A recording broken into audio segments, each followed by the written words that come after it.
السلام علیکم ورحمۃ اللہ وبرکاتہ۔ ایک دوسری بات یاد دلانا چاہتا ہوں، 2018 میں تم نئی بٹ صاحب کو لے کے آ گئے تھے، کیا اپنے مشورے میں نہیں آنا؟ یہ تبلیغ پتہ نہیں آپ لوگوں نے کہاں سے سیکھی۔ میں نے تو نہ قرآن میں دیکھی، نہ حدیث میں، نہ سیرت میں، نہ مولانا انعام صاحب، نہ عبدالوہاب صاحب، نہ مولانا یوسف صاحب، نہ مولانا الیاس صاحب۔ یہ تم لوگوں کی اپنی تبلیغ تھی۔ میں نے کہا جی ٹھیک ہے، نہیں آتا ہوں، تمہیں یاد ہے اچھی طرح۔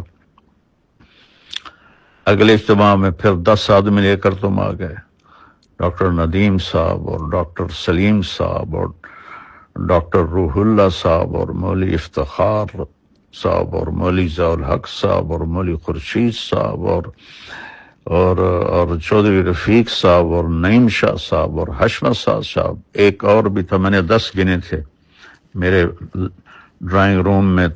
مولانا طارق جمیل صاحب پہ مجھے بہت ترس آتا ہے، کیونکہ میں ان کے مجاہدے جانتا ہوں، کیسے زندگی میں دولت کو لات ماری ہے انہوں نے، کیسے مجاہدوں میں ٹائم گزارا، پوری زندگی تبلیغ میں چل چل کے پہیا بن گئے۔